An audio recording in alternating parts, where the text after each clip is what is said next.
হজরতের মৃত্যুর কথা প্রচারিত হইলে মদিনায় যেন আঁধার ঘনাইয়া আসিল। কাহারও মুখে আর কথা সরে না। কেহ বা পাগলের মতো কাণ্ড শুরু করে। রাসূলুল্লাহর পীড়ার খবর শুনিবার জন্য বহু লোক জমায়েত হইয়াছে। কে একজন বলিলেন, তাহার মৃত্যু হইয়াছে। বীরবাহু ওমর উলঙ্গ তরবারি হাতে লইয়া লাফাইয়া উঠিলেন। যে বলিবে হজরত মরিয়াছেন, তার মাথা চাইবে। মহামতি আবু বকর শেষ পর্যন্ত হজরতের মৃত্যুশয্যায় পাশে ছিলেন।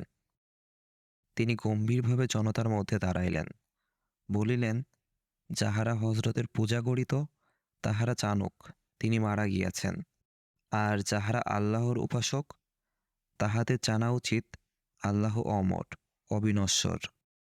আল্লাহর সুস্পষ্ট বাণী, মোহাম্মদ সাল্লাল্লাহু আলাইহি ওয়াসাল্লাম একজন রাসূল বই আর কিছু নন। তাহার পূর্বে আরও অনেক রাসূল মারা গিয়েছেন। রাসূলুল্লাহ সাল্লাল্লাহু আলাইহি ওয়াসাল্লাম মরিতে পারেন, নিহত হইতে পারেন। তাই বলিয়া তিনি যেই সত্য তোমাদের দিয়া গেলেন, তাহাকে কি তোমরা মাথা পাতিয়া গ্রহণ করিবে না? এই বিশ্বভুবনে ওই দূর অন্তরিক্ষে যাহা কিছু দেখিতে পাও, সবই আল্লাহর সৃষ্টি। তাহারই দিকে সকলের মহাযাত্রা। হজরত আবু বকরের গম্ভীর উক্তিতে সকলেরই চৈতন্য হইল। হজরত ওমরের শিথিল অঙ্গ মাটিতে লুটাইল।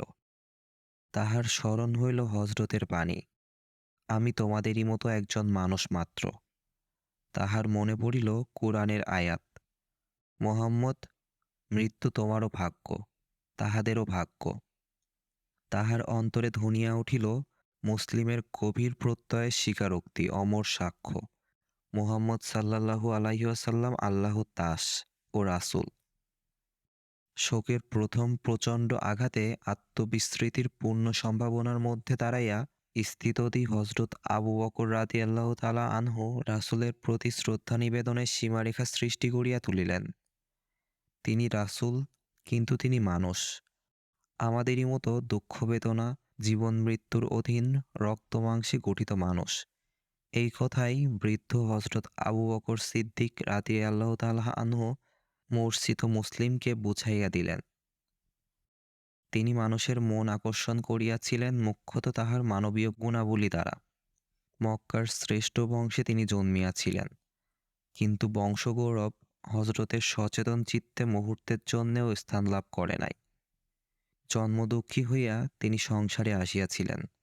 এই দুঃখের বেদনা তাহার দেহ সৌন্দর্য ও চরিত্র মাধুরীর সহিত মিলিয়া তাহাকে নরনারীর একান্ত প্রিয় করিয়া তুলিয়াছিল। আবাল্য তিনি ছিলেন আল আমিন, বিশ্বস্ত প্রিয়ভাষী সত্যবাদী। তাহার অসাধারণ যোগ্যতা, বুদ্ধি, বিচার শক্তি, বলিষ্ঠ দেহ দেখিয়া মানুষ অবাক হইয়া যাইত। এই সকল গুণ বিবি খাদিজাকে আকর্ষণ করিয়াছিল। বস্তুত হজরতের রূপলাবণ্য ছিল অপূর্ব, অসাধারণ। মক্কা হইতে মদিনায় হিজরতের পথে এক পৌরোহিত্যব্রতী দম্পতির কুটিরে তিনি আশ্রয় নেন। রাহী পথিকদের সেবা করাই ছিল তাহাদের ব্রত। হজরত যখন আসিলেন, কুটির স্বামী আবু মাবদ মেষপাল চড়াইতে গিয়াছিলেন। তাহার পত্নী উম্মে মাবদ ছাগি দুগ্ধ দিয়া হজরতের তৃষ্ণা দূর করিলেন। গৃহপতি ফিরিলে এই নারী স্বামীর কাছে নব অতিথির রূপ বর্ণনা করেন। সুন্দর সুদর্শন পুরুষ তিনি। তাহার শীর্ষে সুদীর্ঘ কুঞ্চিত কেশপাশ, বয়ানে অপূর্ব কান্তশ্রী। তাহার আয়তকৃষ্ণ দুটি নয়ন, কাজল রেখার মতো যুগ্ন ভ্রুযুগল। তাহার সুউচ্চ গ্রীবা, কালো কালো দুটি চোখের ঢলঢল চাহনি মন প্রাণ কাড়িয়া নেয়। গৌরগম্ভীর তাহার নীরবতা, মধুবর্ষী তাহার মুখের ভাষণ, বিনীত নম্র তাহার প্রকৃতি। তিনি দীর্ঘ নন, খর্ব নন, কৃশ নন। এক অপূর্ব পুলকদীপ্তি তাহার চোখে মুখে, বলিষ্ঠ পৌরুষের ব্যঞ্জনা তাহার অঙ্গে। বড় সুন্দর, বড় মনোহর সেই অপরূপ রূপের অধিকারী। সত্যই হজরত বড় সুদর্শন পুরুষ ছিলেন। তাহার চেহারা মানুষের চিত্ত আকর্ষণে যতটুকু সহায়তা করে, তাহার সবটুকু তিনি পাইয়াছিলেন। সত্যের নিবিড় সাধনায় তাহার চরিত্র মধুময় হইয়া উঠিয়াছিল। কাছে আসিলেই মানুষ তাহার আপনজন হইয়া পড়িত। অকুতোভয় বিশ্বাসে তিনি অজেয় হইয়াছিলেন। শত্রুর নিষ্ঠুরতম নির্যাতন তাহার অন্তরের লৌহ কপাটে আহত হইয়া ফিরিয়া যাইত। কিন্তু সত্যে তিনি বজ্রের মতো কঠিন, পর্বতের মতো অটল হইলেও করুণায় তিনি ছিলেন কুসুম কোমল। বৈরী অত্যাচারে বরাবর তিনি জর্জরিত হইয়াছিলেন। শত্রুর লোষ্টাঘাতে, অরাতির হিংস্র আক্রমণে বরাঙ্গনের বসন তাহার বহুবার রক্তরঙিন হইয়া উঠিয়াছে। তথাপি পাপী মানুষকে তিনি ভালোবাসিয়াছিলেন। অভিশাপ দেওয়ার চিন্তাও তাহার অন্তরে উদিত হয় নাই। মক্কার পথে প্রান্তরে পৈত্তলিকের প্রস্তরঘায়ে তিনি আহত হইয়াছেন। ব্যঙ্গবিদ্রূপে বারবার তিনি উপহাসিত হইয়াছেন। কিন্তু তাহার অন্তর ভেদিয়া একটিমাত্র প্রার্থনার বাণী জাগিয়াছে, এদের জ্ঞান দাও প্রভু, এদের ক্ষমা করো। তায়েফে সত্য প্রচার করিতে গিয়া তাহাকে কি ভীষণ পরীক্ষার সম্মুখীন হইতে হইয়াছিল আমরা দেখিয়াছি। পথ চলিতে শত্রুর প্রস্তরঘায়ে তিনি অবসন্ন হইয়া পড়িতেছিলেন। তখন তাহারাই আবার তাহাকে তুলিয়া দিতেছিল। তিনি পুনর্বার চলা শুরু করিলে দ্বিগুণ তেজে পাথর বৃষ্টি করিতেছিল। রক্তে রক্তে তাহার সমস্ত বসন ভিজিয়া গিয়াছে। দেহ নিঃসৃত রথির ধারা পাদুকায় প্রবেশ করিয়া জমিয়া শক্ত হইয়াছে। মৃত্যুর আবছায়া তাহার চৈতন্যকে সমাচ্ছন্ন করিবার চেষ্টা করিতেছে। তথাপি অত্যাচারীর বিরুদ্ধে তাহার বিন্দুমাত্র অভিযোগ নাই। রমণীর রূপ, গৃহস্থের ধন সম্পদ, নেতৃত্বের মর্যাদা, রাজার সিংহাসন সব কিছুকে তুচ্ছ করিয়া সেই সত্যকে তিনি জীবনের শ্রেষ্ঠতম সম্বল জ্ঞানে আশ্রয় করিয়াছিলেন। তাহাকে উপহাসিত, অবহেলিত, অস্বীকৃত দেখিয়াও ক্রোধ, ঘৃণা বা বিরক্তির একটি শব্দও তাহার মুখে উচ্চারিত হয় নাই। অভিসম্পাত করিতে অনুরুদ্ধ হইয়াও তিনি বলিলেন, না না, তাহা কখনোই সম্ভব নয়। এই পৃথিবীতে আমি ইসলামের বাহন, সত্যের প্রচারক। মানুষের দ্বারে দ্বারে সত্যের বাণী বহন করা আমার কাজ। আজ যাহারা সত্যকে অস্বীকার করিতেছে, তাহাকে মারিতে উদ্যত হইয়াছে, কাল তাহারা তাহাদের অনাগত বংশধরেরা ইসলাম কবুল করিবে। আপনার আঘাত জর্জরিত দেহের বেদনায় তিনি কাতর। সত্যকে ব্যাহত দেখিয়া মনের ব্যথা তাহার সেই কাতরতাকে ছাপাইয়া উঠিল। তিনি ঊর্ধ্ব দিকে বাহু প্রসারণ করিয়া বলিলেন, তোমার পতাকা যদি দিয়াছ প্রভু, হীন আমি, তুচ্ছ আমি, নির্বল আমি, তাহা বহন করিবার শক্তি আমায় দাও। বিপদ পারণ তুমি, অসরণের শরণ তুমি। তোমার সত্য মানুষের দ্বারে দ্বারে পৌঁছাইয়া তাহাকে উন্নত করিলেন যাহারা, তাহাদের পঙ্ক্তিতে আমার স্থান দাও। মক্কাবাসীরা হযরতের নবিত্ব লাভের শুরু হইতেই তাহার প্রতি কি নির্মম অমানসিক অত্যাচার চালাইয়াছিল আমরা দেখিয়াছি। যখন তাহাদের নির্যাতন সহানুতীত হইল, যখন দেখা গেল কোরেশরা সত্যকে গ্রহণ করিবে না, হযরত মদিনায় চলিয়া গেলেন। পথে তাহাকে হত্যা করিবার জন্য, তাহার ও হযরত আবু বকরের ছিন্ন মুণ্ড আনিবার জন্য বিপুল পুরস্কারের লোভ দেখাইয়া ক্ষুধার্ত ব্যাঘ্রের মতো হিংস্র শত শত ঘাতক পাঠানো হইল।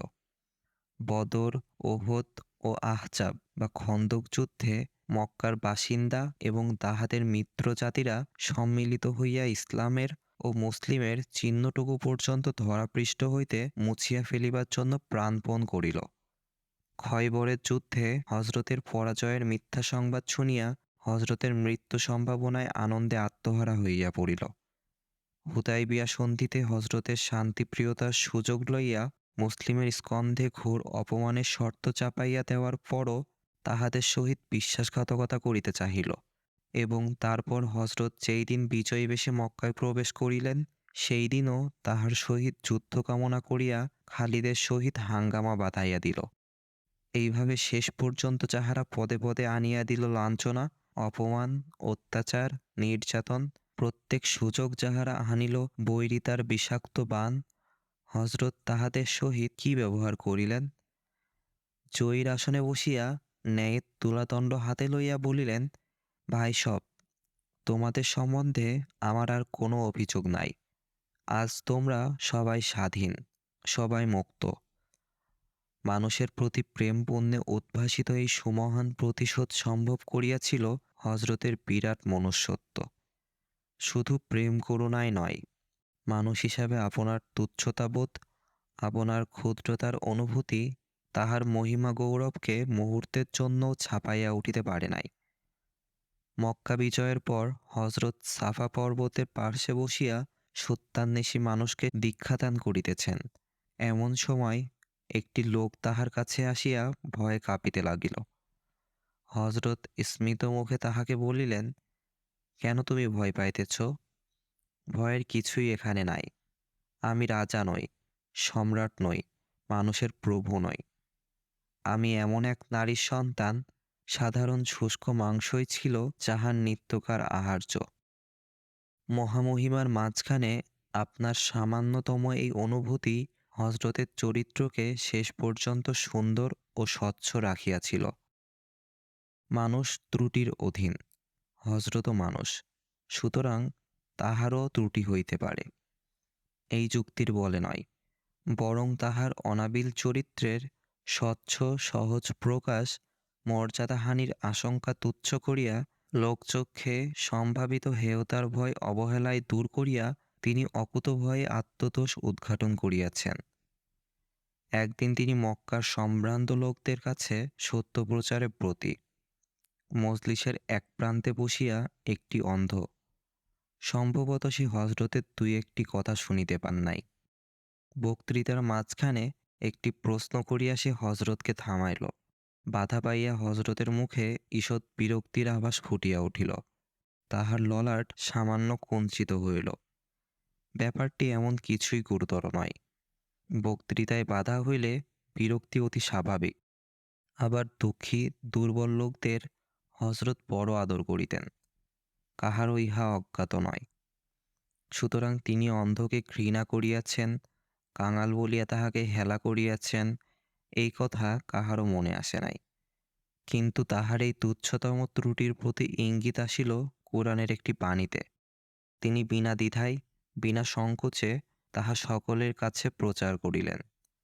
মানুষ হিসাবে যে ক্ষুদ্রতাবোধ, মানুষের সহজ দৈন্যের যে নির্মল অনুভূতি হজরতকে আপনার দোষ ত্রুটি সাধারণের চক্ষে এমন নির্বিকারভাবে ধরাইয়া দিতে প্ররোচিত করিয়াছিল, তাহাই আবার তাহার মহিমান্বিত জীবনে ইচ্ছা স্বীকৃত দারিদ্র্যের মাঝখানে প্রদীপ হইয়া জ্বলিয়াছিল।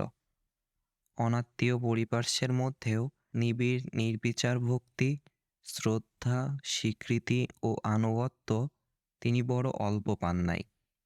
শত শত বরং সহস্র সহস্র মুসলিম তাহার ব্যক্তিগত পারিবারিক শোক স্বাচ্ছন্দ্যের উপকরণ সংগ্রহ করিয়া দিতে সর্বদা শুধু ইচ্ছুক নয়, সমুৎসুক ছিল। কিন্তু হজরত আপনাকে ১০ জন মানুষের মধ্যে একজন গণনা করিলেন। সকলের সঙ্গী সহচর রূপে সহোদর ভাইয়ের মতো মতাদর্শ প্রয়াসী নেতার কর্তব্য পালন করিলেন। সত্যের জন্য অত্যাচার নির্যাতন সহিলেন। দুঃখে শোকে অশ্রুনীরে তিতিয়া আল্লাহর নামে সান্ত্বনা মানিলেন। দেশের রাজা, মানুষের মনের রাজা হইয়া স্বেচ্ছায় দারিদ্র্যের কণ্টক মুকুট মাথায় পরিলেন। তাই তাহার গৃহে সকল সময় অন্ন জুটিত না। নিশার অন্ধকারে প্রদীপ চালিবার মতো তৈলটুকুও সময় সময় মিলিত না। এমনই নিঃস্ব কাঙালের বেশে মহানবী মৃত্যু রহস্যের দেশে চলিয়া গেলেন। স্বামীর মহাপ্রয়াণে বিয়োগ বিধুরা আয়েশার বক্ষ ভেদিয়া শোকের মাতম উঠিল। মানুষের মঙ্গল সাধনায় যিনি অতন্দ্র রজনী যাপন করিলেন, সেই সত্যাশ্রয়ী আজ চলিয়া গেলেন। নিঃস্বতাকে সম্বল করিয়া যিনি বিশ্বমানবের জন্য আপনাকে বিলাইয়া দিলেন, তিনি আজ চলিয়া গেলেন। সাধনার পথে শত্রুর আঘাতকে যিনি অম্লান বদনে সহিলেন, হায়, সেই দয়ার নবী মানুষের মঙ্গল বহিয়া আনিবার অপরাধে প্রস্তর ঘায়ে যাহার দাঁত ভাঙিয়াছিল, প্রশস্ত ললাট রুধিরাক্ত হইয়াছিল, আর সেই আহত জর্জরিত মুমূর্ষ দশাতেও যিনি শত্রুকে প্রেম ভরে আশীর্বাদ করিয়াছিলেন, তিনি আজ জীবন নদীর ওপারে চলিয়া গেলেন। ২ বেলা পুণ্যদোর আহারও যাহার ভাগ্যে হয় নাই, ত্যাগ ও তিতিক্ষার মূর্ত প্রকাশ মহানবী আজ চলিয়া গেলেন। বিবি আয়েশার মর্মছেলা এই বিলাপ সমস্ত মানুষের, সমগ্র বিশ্বের। শুধু সত্য সাধনায় নয়, শুধু ঊর্ধ্বলোকচারী মহাব্রতীর তত্ত্বানুসন্ধানে নয়, মানুষের সঙ্গে মানুষের ব্যবহারে হযরত মোস্তফা ইতিহাসের একটি অত্যন্ত অসাধারণ চরিত্র। ত্যাগ, প্রেম, সাধুতা, সৌজন্য, ক্ষমা, তিতিক্ষা, সাহস, শৌর্য, অনুগ্রহ, আত্মবিশ্বাস, তীক্ষ্ণ দৃষ্টি ও সমদর্শন চরিত্র সৌন্দর্যের এতগুলি দিকের সমাহার ধুলোমাটির পৃথিবীতে বড় সুলভ নয়। তাই মানুষের একজন হইয়াও তিনি দুর্লভ, আমাদের অতি আপনজন হইয়াও তিনি অনুকরণীয়, বরণীয়।